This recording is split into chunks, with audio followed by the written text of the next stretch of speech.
Osvaldo Báez Tovar. El doctor Osvaldo Báez Tovar es doctor en Biología por la Universidad Central del Ecuador, profesor principal de la Escuela de Biología, Facultad de Filosofía y de la carrera de Ciencias Biológicas y Ambientales de la Facultad de Ciencias Médicas, Universidad Central, profesor principal de la Facultad de Ciencias Exactas y Naturales de la Pontificia Universidad Católica del Ecuador, miembro del directorio de Forest Stewardship Council, FSC, Consejo de Manejo Forestal, sede Oaxaca, México, miembro gobernador de la Fundación Charles Darwin para las Islas Galápagos y actualmente se encarga de difusión y divulgación científica en medios impresos y digitales, miembro del Consejo Editorial y editor de la página de Ciencia del Quincenario Opción Quito 2014. Sus publicaciones principales recientes son Reflexiones sobre Ecología, Medio Ambiente y Cambio Climático 2011, La Gran Transgresión, Bioética, Salud y Ambiente, publicado por el Centro de Biomedicina de la Universidad Central, Dirección del Medio Ambiente del Distrito Metropolitano de Quito. En el 2011 es coautor. El tema que va a abordar el doctor Báez se refiere al desarrollo de la biología en el Ecuador en los últimos 50 años.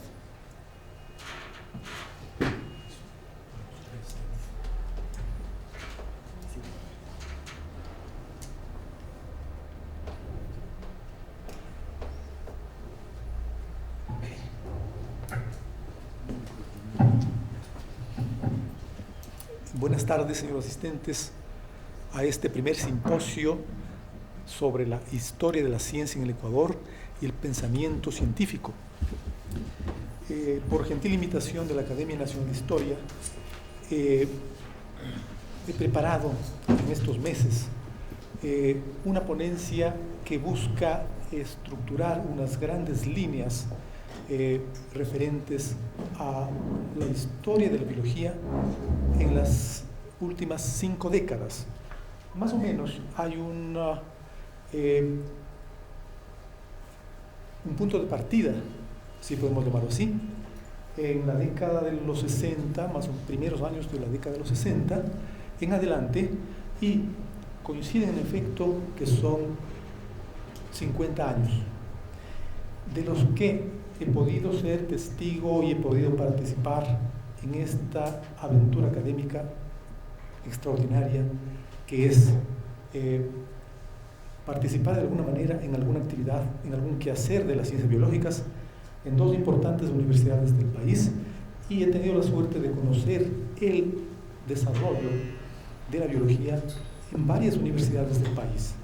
Por lo que en esta tarde empiezo expresando un homenaje a la Universidad Ecuatoriana, que a través de décadas ha generado, ha producido y ha reproducido ciencia. El contenido de esta charla aspira a dar una visión panorámica de los siguientes aspectos. En primer lugar, la biología en las instituciones de educación superior, los institutos y centros de investigación, los herbarios, los museos de historia natural, las estaciones científicas de campo, las publicaciones, tanto en revistas, sitios web, repositorios de tesis, y un muestrario de algunos libros que considero emblemáticos que se han publicado en este periodo: eventos científicos, organizaciones científicas, programas internacionales que apoyaron al desarrollo de la biología, para llegar a configurar una visión general del desarrollo de la biología en las instituciones tanto de educación superior como en los centros y otras instituciones de ciencia. Creí conveniente pasar revista de algunos aspectos referentes a la institucionalidad y normatividad que han guiado el desarrollo de la ciencia en el país. Bueno, alguna influencia externa que ha sido determinante, y paso revista, a vuelo de pájaro diría, de las líneas tendenciales del desarrollo de la biología en el país, para finalmente presentar unas cuantas ideas a los señores académicos, a los señores asistentes, referente a la trascendencia de la biología en el pensamiento científico del país. Bueno, creo que es una aspiración grande. Espero haber estado a la altura del encargo que me honrara la academia. Bien, decía pues que hay hitos importantes en el desarrollo de la biología y estos se sitúan en el tiempo más o menos en los primeros años de 1960, cuando se institucionaliza en 3 grandes universidades la biología pura, se inician las carreras de biología pura y que tendrán un aporte sustancial al desarrollo de esta ciencia. Bueno, debo destacar la Universidad Central del Ecuador, la Universidad de Guayaquil, la Universidad Católica del Ecuador, la PUSE, instituciones como la Politécnica, la Escuela Politécnica Nacional, la ESPE, la ESPOL, universidades con un impulso muy grande en las últimas décadas. Debo señalar la San Francisco, la Universidad de la SUAY y otras universidades regionales.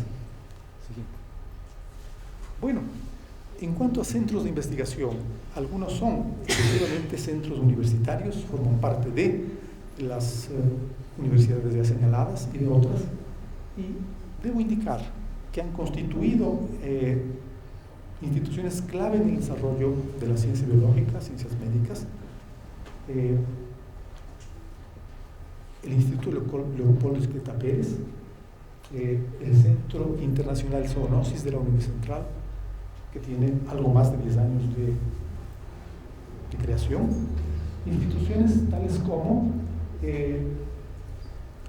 el Centro de Investigación de Recursos Marino-Costeros del ESPOL, el Instituto Oceanográfico de la Armada, el INP, Instituto Nacional de Pesca, centros de creación recientes como son el Centro de Investigaciones en Enfermedades Infecciosas de la PUSE y un centro novísimo, denominado Centro Neotropical de Investigación en Biomasa, además de otros centros universitarios e instituciones estatales y privadas.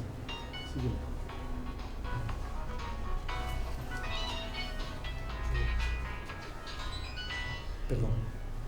Bien, instituciones de ciencia en el país son de una importancia muy grande los herbarios. Vale destacar entre estos el herbario Aurelio Espinosa Poli, que conserva las colecciones, parte de las colecciones de Luis Odiro. El herbario es entonces el padre Luis Odiro y está en la biblioteca Aurelio Espinosa Poli. El herbario de la Católica, CUNCA, es un herbario de un desarrollo muy notable en las últimas décadas, que ha producido mucha investigación florística, como también muchas publicaciones muy importantes. El Herbario Nacional del Ecuador, adscrito al Museo Ecuatoriano de Ciencias Naturales, es en verdad el primero y más grande herbario del país. Me parece que tiene sobre las 250.000 colecciones.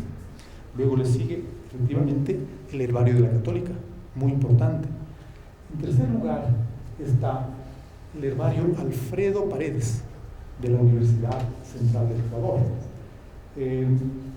Hay otros herbarios regionales que debo destacar, como por ejemplo el Herbario Nacional de Loja, el herbario de la Universidad de Guayaquil, además del herbario del Instituto de Ciencias Naturales de la Central. Este es un museo, un herbario muy importante también, contiene parte de las colecciones de Luis Odiro y es un museo histórico muy valioso. En lo que corresponde a museos de zoología, debo indicar,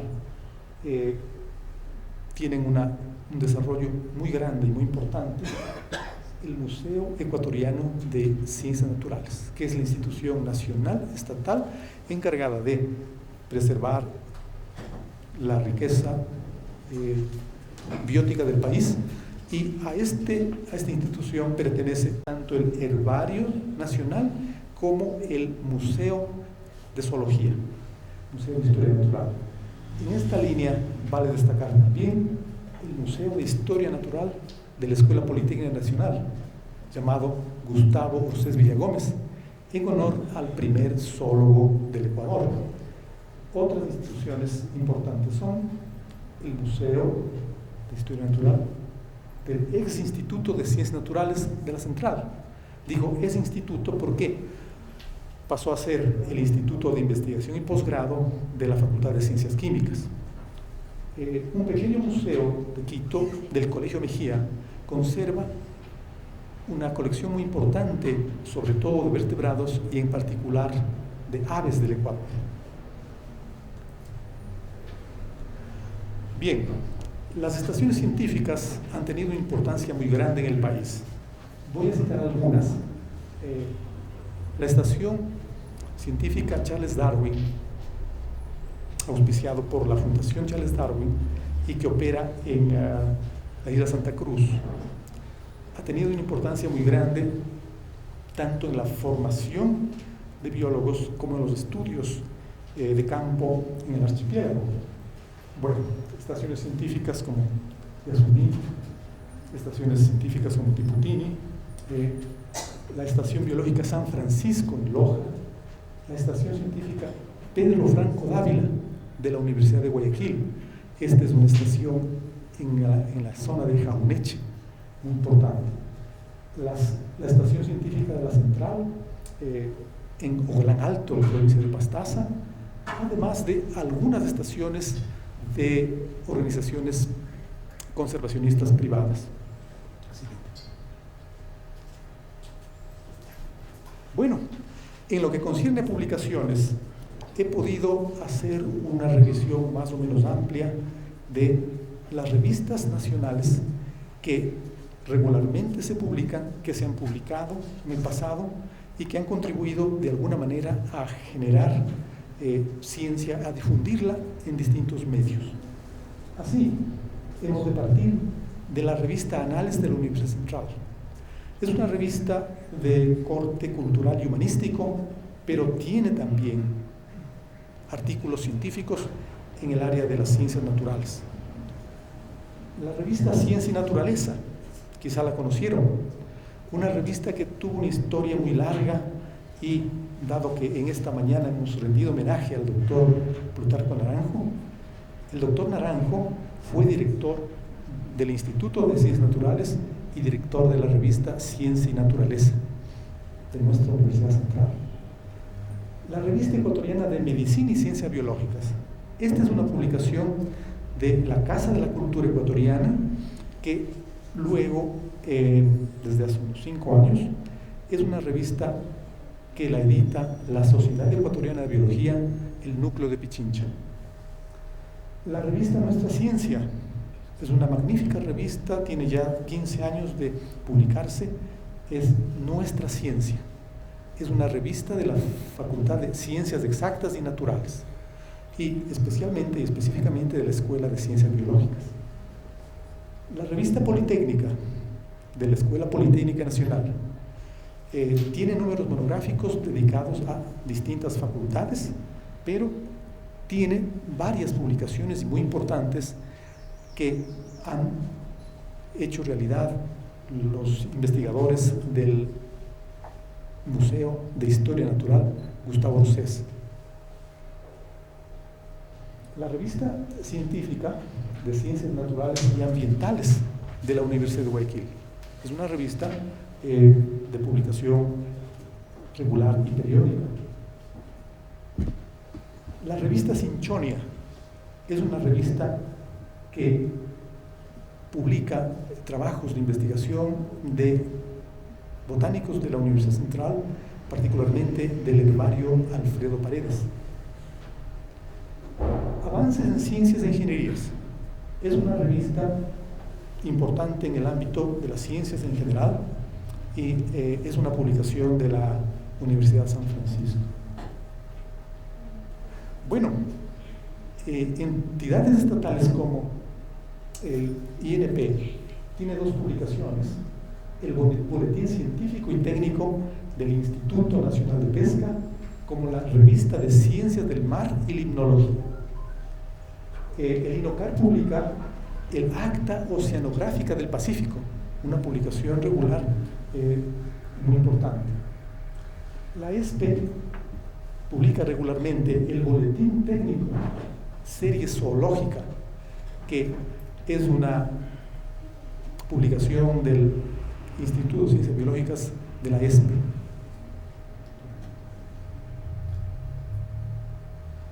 Bueno, Funbotánica tiene una publicación regular también mediante un boletín. Debe destacarse las publicaciones del Museo Ecuatoriano de Ciencias Naturales. El museo publicaba una revista, una serie de revista con artículos originales, y se publicaron 5 números entre 1978 y 86.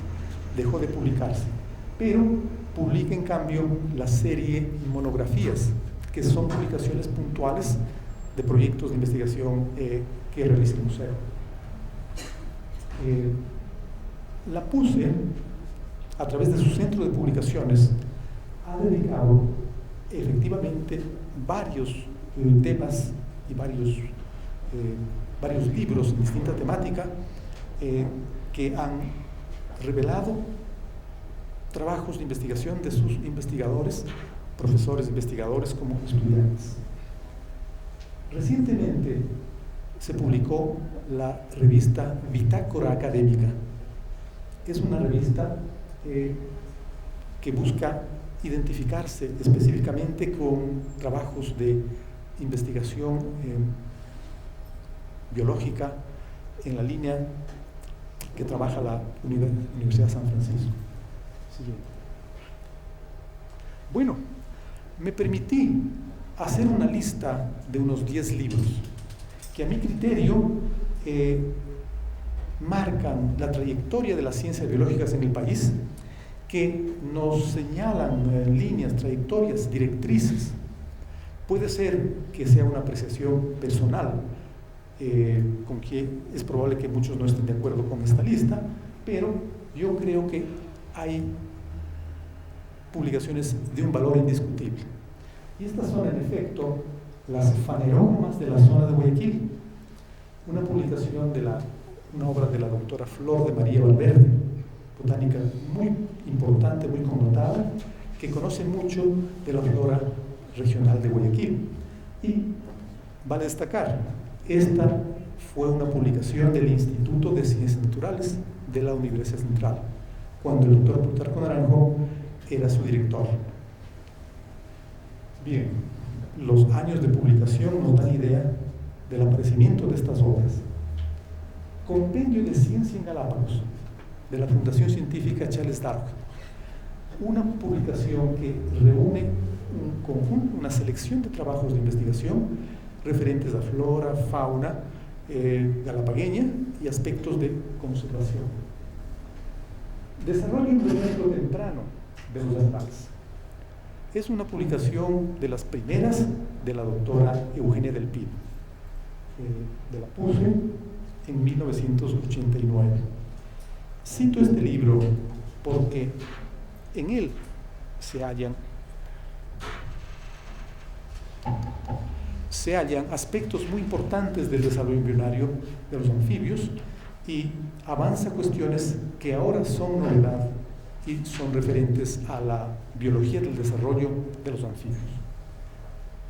El catálogo de plantas del Ecuador, de Peter Jorgensen y Susana León Llanes, es una publicación formidable, un esfuerzo enorme de los investigadores citados y sus colaboradores, miembros del herbario Cuca de la Católica. Birds of Ecuador, Las aves del Ecuador. Este es un libro importante de dos investigadores, principalmente del Dr. Robert Ridley, de la Academia de Ciencias de Filadelfia, y de Paul Greenfield. Colibríes, historia natural de unas aves casi sobrenaturales, de nuestro gran amigo, el doctor Fernando Ortiz Crespo. Este fue un libro que se publicó post-mortem, pero lo destacable de este libro es que resume gran cantidad de información, gran cantidad de datos que Fernando Ortiz obtuvo a través de su larga vida de investigador, de zoólogo, de ornitólogo. Peces marinos del Ecuador continental, de Pedro Jiménez y Philip Beers. Plantas útiles del Ecuador, aplicaciones, retos y perspectivas, de nuestra colega Montserrat Ríos, que está presente aquí y nos ayuda en esta presentación. Es una publicación de Montserrat Ríos y colaboradores del año 2007 en asociación con botánicos de la UNAM. Galápagos, 50 años de ciencia y conservación. Es una magnífica publicación del Parque Nacional Galápagos. Resume algunos de los estudios, de las investigaciones realizadas por biólogos extranjeros como ecuatorianos. Se publicó en 2009. Fauna de vertebrados del Ecuador, de Luis Albuja y sus colaboradores. Esta es una excelente publicación que resume 40 años de investigaciones zoológicas realizadas por el profesor Rosés y sus discípulos, y que apareció en el año 2012. Es una publicación de la Escuela Politécnica Nacional. Palmas del Ecuador, biología y uso sostenible, de Renato Valencia y colaboradores, del herbario UCAM, que lo puse en el 2013.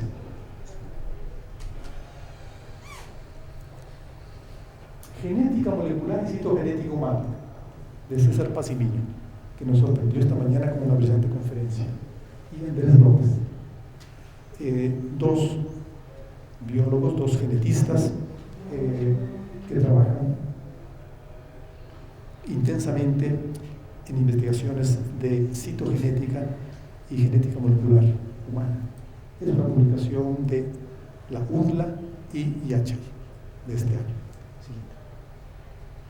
Bueno, quienes están familiarizados con los estudios de fauna encontrarán familiares estas direcciones.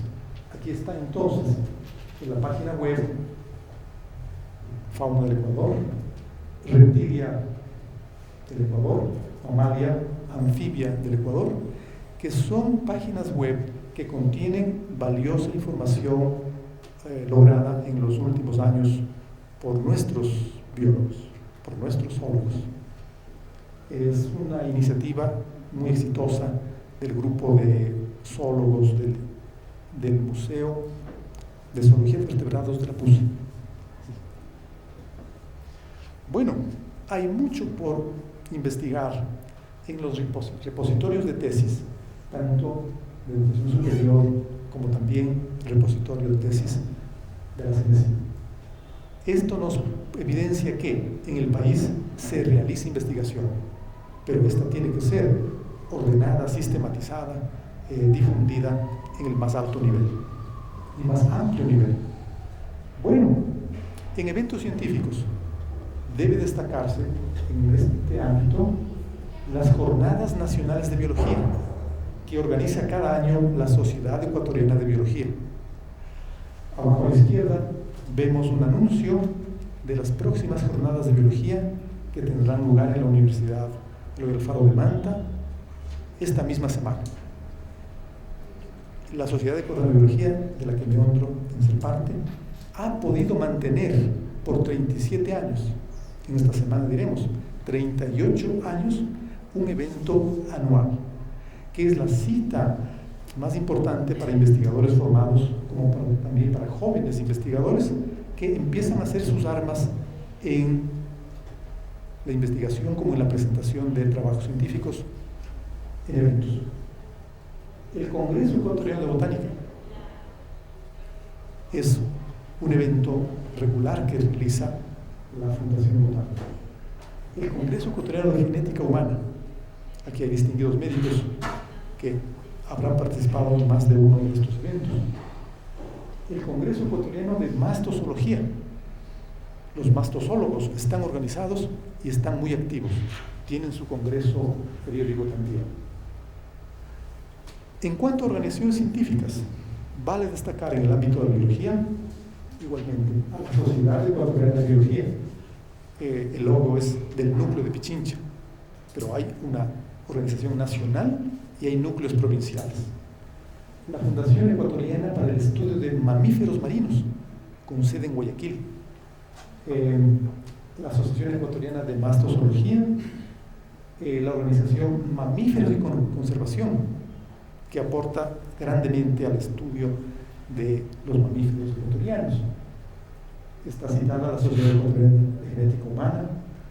La Fundación Herpetológica Gustavo Orsés, una fundación que lleva el nombre del profesor Orsés y que mantiene al vivarium, el vivarium que conserva ejemplares vivos, tanto de reptiles como de anfibios, y tiene un papel muy importante en la educación, también incursión en investigación básica. Aves y Conservación. Esta es una organización que realiza trabajos de investigación de la avifauna ecuatoriana y también aporta para la conservación. Botánica, Fundación Ecuatoriana para la Botánica.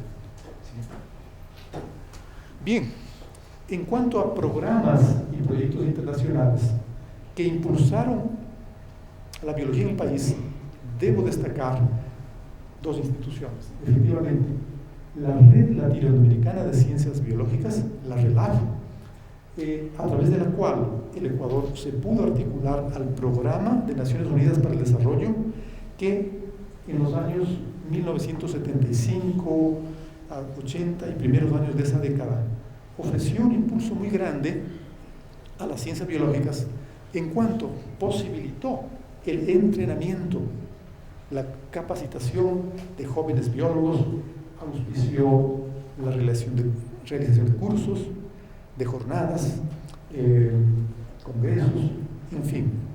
Creo que, en honor a la verdad, debemos decir que esta fue un apoyo importante, diríamos, que dio una especie de impulso inicial para las ciencias biológicas en el Ecuador. Siguiente. Bueno, con todos estos antecedentes, yo he querido esbozar un registro, un listado de ámbitos de las ciencias biológicas que han tenido desarrollo en diversas instituciones nacionales, tanto universidades como centros o institutos de investigación. Siguiente.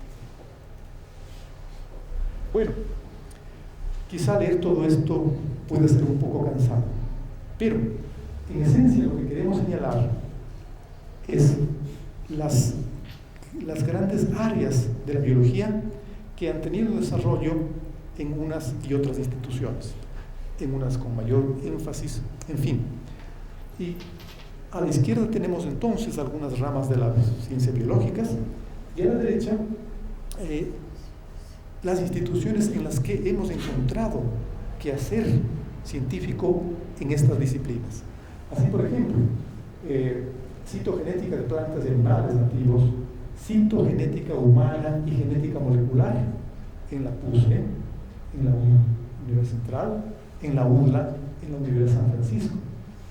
Botánica sistemática, florística y fitogeografía en la Central, en la PUSE, en de Loja, Universidad Técnica del Norte, en Ibarra, en la ESPE, en el Herbario Nacional, claro, y por cierto también en la Estación Científica Charles Darwin. En el área de la zoología, en entomología, pues hay actividad, se ha registrado actividad importante en la PUSE, en la central.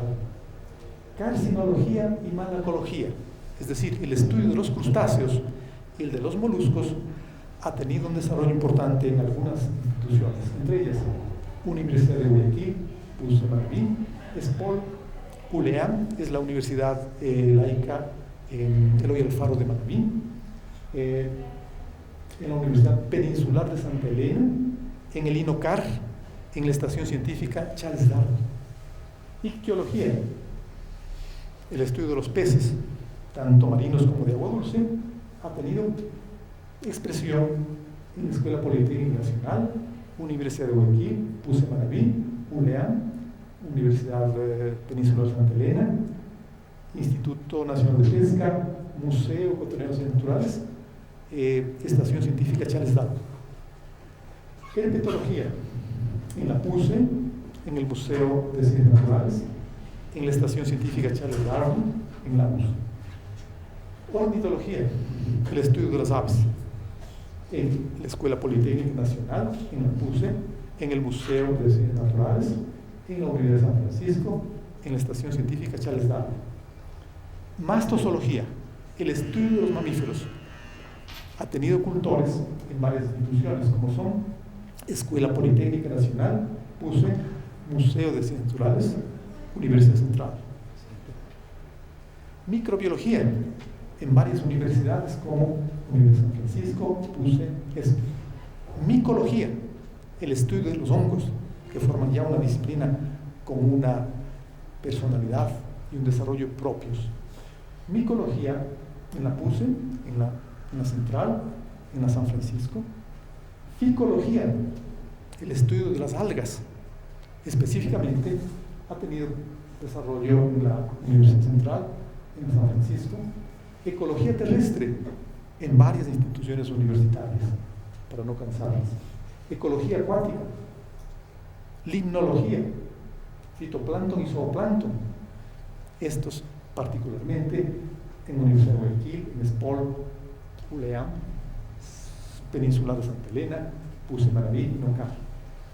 Evolución, el estudio de evolución ha tenido lugar en varias universidades e instituciones tales como la PUSE, la Central, la San Francisco, la UDLA, la Estación Científica Charles Darwin ha hecho aportes muy sustanciales al estudio de la evolución. Bien, en cuanto a la institucionalidad y normatividad, debo destacar algunos hitos importantes. Primero, la constitución del CONACYT en 1979, del CONUEP en 1982. Bien, el CONACYT fue convertido luego en la CENACYT y en FUNDACYT en el año 1984 y dio una direccionalidad particular según la propia visión del gobierno de esa época a la ciencia y la tecnología. En 1996 se constituyó el Ministerio del Ambiente. En 1999 se aprobó la Ley de Gestión Ambiental. Aspectos, eventos importantes en la vida nacional que dieron pautas tanto a la dirección de la investigación biológica como también a los requerimientos de la sociedad, a los centros académicos en cuanto a la formación específica. Debo destacar la constitución del Sistema Nacional de Áreas Protegidas, que es todo el sistema que incluye a parques nacionales, reservas ecológicas, reservas biológicas y todas las otras formas y entidades de conservación creadas por el Estado ecuatoriano con el fin de preservar la riqueza biótica regional y local. Bueno, el Sistema Nacional de Áreas Protegidas, el SNAP como se le llama, nació a partir de una primera estrategia preliminar que fue formulada inicialmente en 1976. Luego, esa estrategia preliminar fue perfeccionada, fue modificada, fue actualizada en los siguientes años, 1989, las actualizaciones recientes, 1988, 89 y 2005, hasta que recientemente se ha dictado unas políticas y estrategias para el SNAP que están vigentes desde el 2007 y estarán vigentes hasta el 2016. Bueno, debe señalarse en la institucionalidad de la investigación científica en general y particularmente la investigación biológica a la Constitución de 1989. Esta Constitución, primero, institucionaliza el SNAP y el derecho del Estado sobre la diversidad biológica y las áreas protegidas.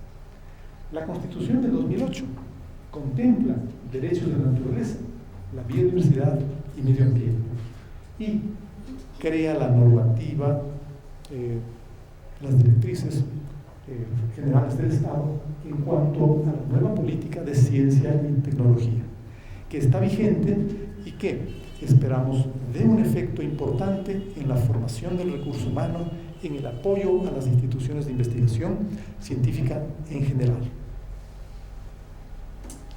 Bien, pasando a la influencia externa, vale destacar que las conferencias de Naciones Unidas, tanto la Conferencia Mundial del Medio Ambiente de Estocolmo, 1972, como la NUMAD, la Conferencia Cumbre de Naciones Unidas del Medio Ambiente, la Cumbre de Río de 1992, que aprobó la Convención de Biodiversidad, la Convención de Cambio Climático y la Agenda 21, que es una norma, que es un lineamiento, ofrece lineamientos para el desarrollo sustentable en los países o de los países miembros de Naciones Unidas. Esto vale citar porque creemos que estas conferencias tuvieron incidencia en las políticas de los países y el nuestro no fue la excepción. El hecho es que se creó un Ministerio del Medio Ambiente, se aprobó una ley, en fin, y entonces la sociedad nacional empezó a tener conciencia de los problemas del medio ambiente y orientó las políticas en ese ámbito. En otro espacio, en el ámbito internacional, el desarrollo de la biología molecular y la genética molecular. Esto es nuevo, esto viene de las últimas décadas. El desarrollo de la tecnología del ADN puede considerarse unos hitos importantes en el avance de la biología en general. El proyecto Genoma Humano, que inició en 1992, pues para el 2000 se tuvo ya un primer borrador del genoma humano, pero no solo que se construyó el genoma humano, sino que se realizaron estudios de los genomas de otras especies de vertebrados. Y con ello entonces inició una era espectacular para la ciencia, que es la era genómica, ¿no? De lo que se conoce, y tanto en genómica humana como genómica comparada ha permitido entender mejor la compleja estructura cromosómica del ADN y la secuenciación del ADN de distintas especies, etc. Bueno, con todo esto quisiera pasar revista muy rápidamente de las líneas tendenciales de la biología en el ámbito mundial como en el ámbito nacional. La biología parte de dos líneas. La una, la tradición médica, y la biología pues tiene un desarrollo importante entonces en cuanto a anatomía, histología y fisiología humana, y esto tiene una incidencia en otros grupos biológicos, de vertebrados particularmente, de mamíferos particularmente.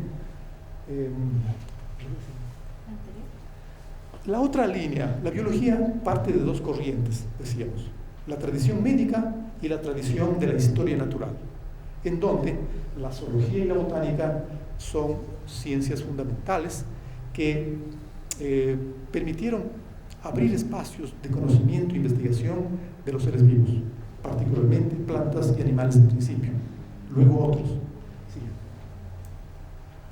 Bueno, cuando estudiamos biología, los cursos de biología general tenían en su programa capítulos de citología, de embriología, de genética, de evolución, de ecología, de biogeografía, de taxonomía, de microbiología. Pues todo aquello formaba parte de este gran programa de biología general. Sí. Bueno, pero luego, profundizando en el estudio de los seres vivos, se llega a entender que los seres vivos presentan distintos niveles de organización biológica, desde los más sencillos hasta los más avanzados. Así pues, desde las biomoléculas, los organelos, la célula, el tejido, el órgano, el sistema de órganos y el organismo multicelular. Buena parte de la biología inicialmente era una biología organísmica, el estudio de los organismos, ¿sí? Pero se llegó a entender que sobre el organismo hay otros niveles organizativos, y estos son de la población. ¿Qué es una población? Un conjunto de organismos de cualquier especie que ocupan un espacio geográfico. La comunidad biótica o biocenosis es otro nivel organizativo de la biosfera y comprende entonces tanto poblaciones de plantas, de animales, microorganismos, hongos, etc. Y estos están estructurados en la naturaleza en sistemas ecológicos. Bien, entonces tendríamos desde el nivel de organismo niveles superorganísmicos y bajo el organismo niveles suborganísmicos que van en sentido decreciente hasta las entidades más pequeñas que son las biomoléculas. Bueno, podemos apreciar, hemos sido testigos de un proceso de diversificación del estudio de la biología desde varios ángulos, con varias orientaciones. Uno, el nivel o los niveles de organización que acabamos de mirar, ¿no? Segundo, los ámbitos de estudio. Vería yo más bien aquí un estudio de la diversidad en las distintas formas y expresiones. Los enfoques. La biología ha tenido varios enfoques, dos principales, me atrevo a señalar dos enfoques.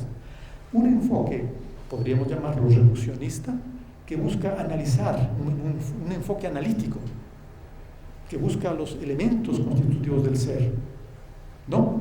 Y una visión más integradora, una visión holística, que abarca entonces niveles superorganísmicos como poblaciones, comunidades, ecosistemas, bioregiones y biosfera en su conjunto. Bueno, y las orientaciones también han sido diversas. Una orientación hacia la biología pura, conocimiento puro de la biología, y también a las aplicaciones en distintos ámbitos, la medicina, las ciencias, la agropecuaria, etcétera, etcétera. Sí. Bueno, la biología celular parte entonces del conocimiento de la estructura celular, y debemos decir, en efecto, que en la década del 60, 70 se llegó a conocer con gran profundidad, con gran exhaustividad, la estructura de las células, tanto animales como vegetales, de microorganismos, la fisiología celular, y ahora se avanza grandemente en la línea de la biología molecular, de la bioquímica, no porque las entidades biológicas se reduzcan a las biomoléculas, sino porque el estudio de estas biomoléculas permiten explicar entidades biológicas mayores. Bien, esta mañana escuchamos conferencias brillantes sobre genética, citogenética, genética molecular, en fin. Y la genética ha tenido una trayectoria que todos la reconocemos. Partió de la genética mendeliana, es decir, de las unidades hereditarias, que luego se supo que son los genes, ¿verdad? Nuestro amigo Gonzalo Ortiz nos dijo, ¿pero qué es esto de los genes recesivos? Pues la genética mendeliana tiene vigencia y permite explicar hechos de la herencia biológica en plantas, animales y en humanos, ¿sí? genes dominantes, genes recesivos, etcétera, etcétera, ¿no? Bien, pero otro nivel de estudio de la genética es la citogenética, el estudio de los cromosomas, el estudio de los genes dentro de ellos. Sí, y el área, el momento en que nos encontramos ahora es un gran desarrollo de la genética molecular, es decir, cómo está constituido el ADN, cómo se replica, cómo transcribe el mensaje, cómo se traduce este mensaje en proteínas y otros hechos. Bien, es entonces, quiero perfilar entonces una trayectoria panorámica de la genética en estos tres niveles: genética mendeliana, citogenética, genética molecular. En el ámbito de la evolución hay dos momentos. Uno, el darwinismo clásico, que fuera, que se sustentara en los principios darwinianos, pero con el avance de las ciencias biológicas, este darwinismo dio un paso adelante y se constituyó el neodarwinismo, que se llama también síntesis moderna de la evolución. Esta primera síntesis del pensamiento evolutivo se sustenta en la teoría darwiniana y en la genética de poblaciones. Hay brillantes neodarwinistas como Dobzhansky, Meyer y otros, ¿sí?, que dieron soporte muy sólido al neodarwinismo. Pero la citogenética contribuyó con un aporte grande para consolidar esta primera visión de la evolución del neodarwinismo, de la primera síntesis de la evolución biológica. Bien, podemos hablar de un segundo momento en el estudio de la evolución, y que en el Ecuador ha tenido avances importantes en varias universidades. Así pues, el neodarwinismo actual, o síntesis expandida, como se le llama también, diríamos en otras palabras, es un neodarwinismo. Bien, y esta segunda síntesis del pensamiento evolutivo se soporta en varias disciplinas biológicas, algunas emergentes, tales como la biología del desarrollo. La biología del desarrollo, que es una derivación, es un avance de la embriología clásica descriptiva, busca entender el cómo de los procesos de desarrollo del ser. Bien, y ahora es más o menos frecuente, es más o menos conocido esta expresión, evo-devo, es decir, es una síntesis de evolución y desarrollo, del inglés evolution development, evo-devo, ¿no? En evolución hay aspectos nuevos, novísimos, en macroevolución. Si la primera síntesis abordó la microevolución, la segunda aborda la macroevolución e incorpora en ella aspectos de cuestiones de biología evolutiva, cuestiones de evolución genómica, evolución molecular. Bueno, en lo que concierne a la filogenia, la historia evolutiva de la vida, esta rama de la biología que busca ser la historiadora de la vida, estamos en una academia nacional de historia, entonces la comparación es válida, ¿no? La filogenia busca entonces reconstruir la historia de la vida y la hace a través de el establecimiento de relaciones entre especies, familias, géneros, familias y otros taxones superiores, de plantas y de animales. La filogenia permite construir árboles filogenéticos. El famoso árbol filogenético, la expresión del árbol de la vida, un gran árbol con un tronco grande, es una expresión visual fácil de entender, ¿no? Pero además de los dendrogramas filogenéticos, como el de la derecha, pues se avanza ahora en la construcción de cladogramas que buscan integrar en un gráfico a varios taxones de plantas, de animales, de microorganismos, fundamentalmente y particularmente en base a la información de la biología molecular. Bueno, estamos en el mismo espacio de la filogenética. Y aquí quisiera recordarles, en la escuela nos enseñaron que había dos reinos, ¿verdad? El reino de las plantas y de los animales. Bien, el avance de la biología permitió entender que el esquema es mucho más complejo. Y vale citar entonces a Whittaker en 1969.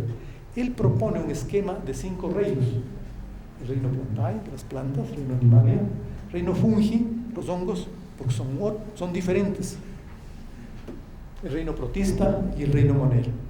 Importante clasificación, que fue un instrumento para el estudio, para la aproximación a la diversidad de los seres vivos. Pero Carl Woese en 1987 planteó una nueva estructura clasificatoria en dominios, ¿no? Y dice Woese, en los seres vivos hay 3 dominios, 3 grandes dominios: bacteria, o las eubacterias, bacterias propiamente dichas; arquea, unas bacterias especiales, muy raras, que no encajan con las anteriores; y el dominio eucario, es decir, de los organismos constituidos por células eucarióticas. Aquí caben entonces todos los demás. ¿Quiénes? Protista, fungi, plantas y animales. Bien, no le pase el video. Quisiera que presten atención al gráfico inferior. Aquí se esquematizan entonces, por una parte, 2 grandes niveles: los procariotas y los eucariotas. Se refiere al tipo de célula: célula procariótica, más sencilla, sin organoides, y célula eucariótica, más compleja. Bien, entonces, en este gran conjunto de procariotes estarían, en este esquema clasificatorio, bacterias y arquea. Y en eucariota están los protistas, esto es, protozoarios y algas, ¿sí? Plantae, fungi, los hongos y reino animalia. Ahí está, diríamos, este es el esquema que se maneja ahora en biología y que es algo diferente del esquema anterior. Ya no es, decía, la imagen del gran árbol de ceibo, sino más bien es una imagen de un árbol de mangle, el esquema de la evolución de la vida. Bueno, en la taxonomía, la clasificación de los seres vivos, ha habido 3 escuelas taxonómicas. La una, la taxonomía linneana clásica, la que parte de Carlos Linneo, ¿no? Y que clasifica las plantas y a los animales en base a algún carácter o pocos caracteres morfológicos. La taxonomía evolutiva, sustentada en la teoría darwiniana, una clasificación que busca hacer, como decía Darwin, una especie de árbol genealógico de la vida, ¿no? Y una nueva escuela de taxonomía, la cladística, que busca hacer una taxonomía filogenética. Bien, la cladística busca construir cladogramas.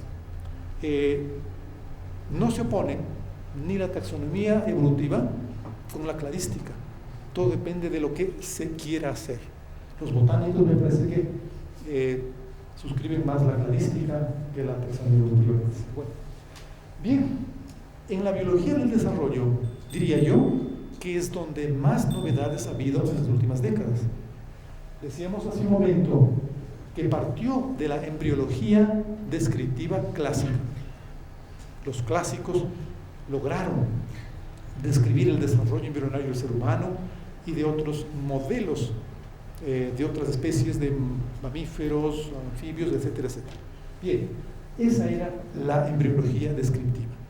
Pero los biólogos no se contentaron con esto. Dijeron, esto es importante, interesante, pero creo que hay algo más. ¿Qué es ese algo más? Es el estudio de la biología del desarrollo. En otras palabras, es cómo ocurre y por qué ocurre el desarrollo embrionario de un animal o de una planta. Y recurre la biología del desarrollo a la genética del desarrollo. ¿Qué es la genética del desarrollo? No es otra cosa que la explicación de cómo los genes construyen al organismo. Y con esto se puede llegar, y se ha llegado a una biología comparada del desarrollo. Se han estudiado modelos y es posible entonces comparar estos modelos de desarrollo, anfibios, reptiles, peces, etc. Bueno, la trayectoria en el ámbito de la ecología ha ido desde la autoecología, que es la ecología del individuo, del organismo en su entorno, ¿sí? Particularmente los ecólogos animales suscriben esta línea de trabajo. La ecología de poblaciones, que implica el estudio de poblaciones de especies concretas en espacios geográficos concretos. La cinecología es una ciencia ecológica que busca entender y describir y explicar el funcionamiento de las comunidades bióticas. La cinecología, ecología de las comunidades. Y pues en escalas más grandes es preciso recurrir a otra herramienta teórica, metodológica de la macroecología. Esto permite entender procesos ecológicos en regiones grandes.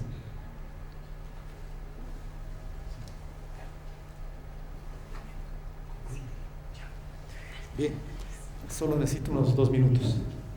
Bueno, la biogeografía en el Ecuador ha tenido un desarrollo interesante en cuanto ha sido posible llegar a conocer aspectos sustanciales de la fitoecología, es decir, la ecología de las plantas, la distribución geográfica de las plantas. La zoogeografía, allí en el esquema están esbozadas las regiones zoogeográficas del Ecuador, es decir, grandes áreas en las que es posible encontrar una composición faunística definida. Y a través de estos 2 elementos ha sido posible llegar a la filogeografía. Filogeografía, que es una unión, una síntesis de la filogenia con la biogeografía, que permite entonces entender cómo se han constituido grupos, taxones de plantas o de animales o de microorganismos en espacios geográficos. Bueno, el avance de la biología moderna no habría sido posible sino a través de la aplicación de técnicas informáticas al análisis de datos. Lo que esta mañana nos presentaron los colegas que disertaron en varias conferencias esta mañana, pues mucho de lo que nos presentaron no sería posible si es que no hubiera esta herramienta, la bioinformática, que une, entonces, integra la biología, la computación y la técnica informática. Permite construir árboles filogenéticos y relaciones a partir de filogenia molecular. ¿Por qué? Porque maneja grandes cantidades de datos biomoleculares y posibilita hacer genómica comparativa. Bueno, finalmente pongo a consideración de los señores miembros de la academia y de los asistentes a este evento algunas ideas preliminares que nos ayudarían a construir, a configurar lo que sería el aporte de la biología al pensamiento científico nacional. Aquí está entonces que la biología reveló diferentes niveles de organización biológica y sus propiedades emergentes. Introdujo conceptos de evolución de los seres vivos, de unidad y diversidad de la vida, ¿no? Fundamentó la tesis de la conservación de la naturaleza. Hay que darle el mérito a las ciencias biológicas, particularmente a las ciencias ecológicas, que dan soporte a la tesis de conservación y gestión de los recursos bióticos, ¿no? Abrió una nueva perspectiva en la relación del ser humano con la naturaleza, ¿sí? Ayudó a entender el medio ambiente en el ámbito regional, nacional y su compleja problemática. Bueno, creo que la ciencia biológica contribuyó grandemente al pensamiento racionalista del ser humano moderno, al superar el esencialismo, el finalismo, el determinismo en la interpretación de los seres vivos. Abrió muchas ramas, la biología se abrió enormemente, como un gran abanico. La biología fue y es, en realidad, y ha sido una madre muy fecunda, porque ha generado muchas y muchas ciencias. Cada una de ellas están interrelacionadas, son interdependientes. Y yo creo que la biología contribuye de manera sustancial a la formación integral del ser humano y a la formación y al desarrollo social. Gracias por su atención.